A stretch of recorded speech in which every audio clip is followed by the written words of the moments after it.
अस्सलाम वालेकुम। पसमानदा मुसलमान ये एक नारा और एजेंडा जो लोगों के सामने पेश किया जा रहा है।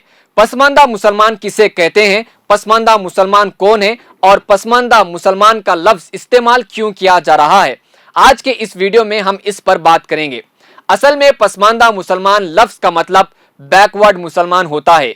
तो मुसलमानों में एक नई पहचान ईजाद करने के लिए बैकवर्ड मुस्लिम के बजाय बीजेपी पसमानदा मुसलमान का लफ्ज इस्तेमाल कर रही है, क्योंकि जैसे ही बैकवर्ड मुसलमान का लफ्ज कहेंगे तो मुसलमान अपने आप को बैकवर्ड समझने की बुनियाद पर बीजेपी से इतना नहीं जुड़ सकेगा जितना पसमानदा मुसलमान का लफ्ज इस्तेमाल करके। असल में बीजेपी 2-3 सालों से पसमानदा मुसलमानों को अपने पार्टी वर्करों से गरीब और तालीमी एतबार से माशरे के दबे कुचले जो मुसलमान हैं, इनको पसमानदा मुसलमान बताकर इनको किस तरह से बीजेपी पे लाया जा सकता है, इस पर बीजेपी बहुत पहले से ही जमीनी सतह पर काम करते आ रही है। और जिस तरह गैर मुस्लिमों में अपनी बरादरियों और जातों के एतबार से पहचान होती है, जैसे अपर कास्ट, ब्राह्मण, ठाकुर, शर्मा वगैरह वगैरह, और इस तरह के तकरीबन 2000 से ज्यादा कास्ट हैं। कास्ट सिस्टम का ये मतलब है कि अगर कोई शख्स किसी भी तरह का काम करता है माशरे के अंदर तो इसके आने वाली नस्लों में इसी काम को करते रहना चाहिए और दूसरे कामों को करने की इनको इजाजत नहीं होती। बीजेपी इस तरह का कास्ट सिस्टम मुसलमानों में नहीं बना सकती, इसलिए इसको वो पहले पसमानदा मुसलमान का लफ्ज इस्तेमाल करके सीधे मुसलमानों में तकरीबन 85% पसमानदा मुसलमानों की एक जमात बनाने की कोशिश कर रही है। इसके बाद इसमें अभी आगे चलकर सियासी फायदे के लिए अलग अलग जमातें बनाई जा सकती हैं। हालांकि नाज़रीन, इस्लाम में किसी दूसरे शख्स के माल या नस्ब या इलाके या ज़बान या इल्म के एतबार से फौकियत हासिल नहीं है। इस्लाम में मसावात और बरादरी का हक हासिल है, यही इस्लाम का उसूल है। क्योंकि जिस तरह गैर मज़हब में खुसूसन भारत में अलग अलग कास्ट के इबादतगाह और रेसिडेंशियल सोसाइटी और शमशान वगैरह होते हैं, इस तरह का तस्वुर इस्लाम और मुसलमानों में दूर दूर तक मौजूद नहीं है। लेकिन फिर भी सियासी पार्टी मुसलमानों के अलग अलग हिस्से करने की कोशिश में लगी हुई है। तो इसकी शुरुआत पसमानदा मुसलमानों का लफ्ज इस्तेमाल करके इसकी शुरुआत हुआ है। और हाल ही में बीजेपी की नेशनल एग्जीक्यूटिव कमेटी से वजीर आजम नरेंद्र मोदी ने पार्टी लीडरों और वर्करों से कहा कि मुसलमान बीजेपी को वोट नहीं देते, इसके बावजूद इन लोगों से भी तालमेल बढ़ाएं। खासकर वजीर आजम नरेंद्र मोदी ने मुसलमानों में पसमानदा मुसलमान और बोहरा कम्युनिटी तक पहुंचने की बात की है। और जैसा कि बीजेपी इस बात से वाकिफ है कि बोहरा और शिया मुसलमानों का वोट पहले ही से बहुत हद तक बीजेपी पार्टी को मिल रहा है। तो नाज़रीन, इस पूरे मामले पर आपको क्या लगता है कि मुसलमानों को आपस में बांटने के लिए बीजेपी ने पसमानदा मुसलमानों का लफ्ज इस्तेमाल कर रही है और बीजेपी सियासी एतबार से पसमानदा मुसलमानों के वोटों को हासिल कर सकेगी और सत्ता में बरकरार रहने की इसकी ये कोशिश है। हमारे लोग इस मुल्क के, हम इसीलिए कहते हैं बहुजन हैं, हम अकलियत वगैरह से परहेज करते हैं। हम इस देश के मूल निवासी हैं, हम इस देश के बहुजन हैं। हमारे बाबा और जात की हड्डियां यहां है गड़ी हुई हैं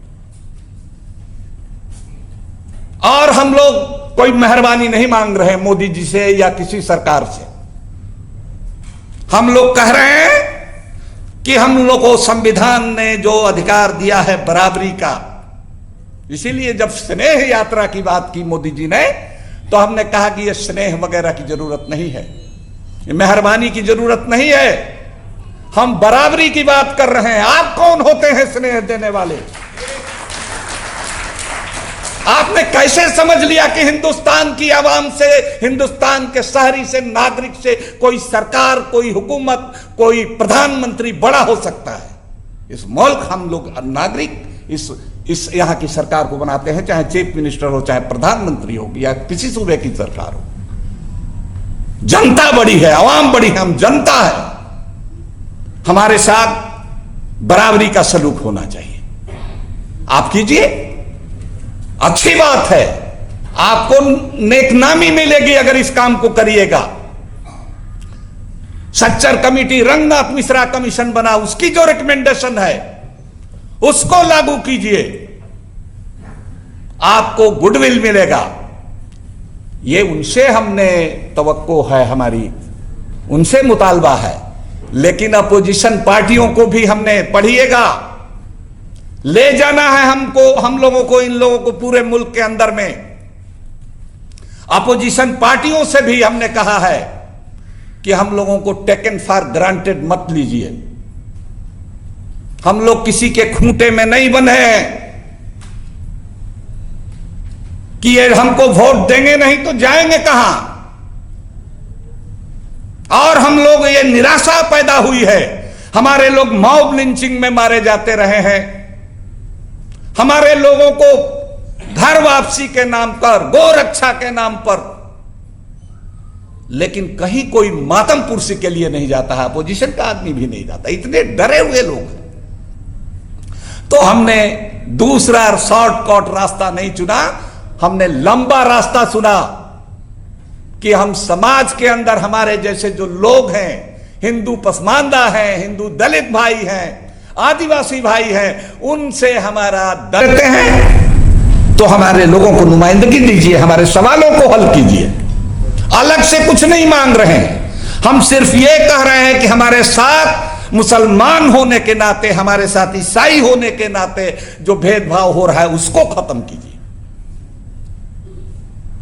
तो ये सारी चीजों को लेकर के हमने बहुत साफ साफ लहजे में इन पार्टियों को लिखा है। किसी का जवाब नहीं आया है, जवाब आएगा भी नहीं। हमें जानना मोदी जी का आया है, ना और किसी पार्टी का, लेकिन अंदर में खलबली है। फोन आता है, कुछ पूछते हैं। इन जैसे लोगों ने कह दिया तो किताब तो पहले से एकेडमिक्स में पढ़ी जा रही थी, लेकिन राजनीतिक नेता लोग भी मसावात की जंग को अब पढ़ रहे हैं, दोनों तरफ से पढ़ रहे हैं। कुछ लोग उसका हर चीज का कई तरह का इस्तेमाल होता है, नियत पर डिपेंड की बात करती है कि आपकी नियत क्या है। तो इसलिए हमारा कहना है कि बहुत सारी समस्याएं हैं। हमारे जो आर्टिजन हैं, हमारे जो दस्तकार बिरादरियां हैं, हमारे बुनकर हैं, हमारे धुरकन हैं, हमारे रंगरेज हैं, हमारे बर्तन बनाने वाले लोग हैं मुरादाबाद के, अलीगढ़ में ताला बनाने वाले, कारपेट बनाने वाले, सब लोगों का धंधा आपने नोटबंदी करके, जीएसटी लागू करके सबकी कमर तोड़ दी है। इस मुल्क में एक आदमी जो है, हम लोग गरीब से गरीब होते जा रहे हैं, बीमार हो पड़ते हैं, इलाज के लिए पैसा नहीं है, भुखमरी, कई लोग सुसाइड करते जा रहे हैं, हिंदू मुसलमान सभी जातियों में कमजोर तबकों के लोग। और दूसरी तरफ एक आदमी ऐसा है जो दुनिया का नंबर 2 कैपिटलिस्ट बन गया, आपकी मेहरबानी से, आपकी कृपा से। इस पर आपकी क्या राय है, नीचे कमेंट करके हमें जरूर बताइए। शुक्रिया।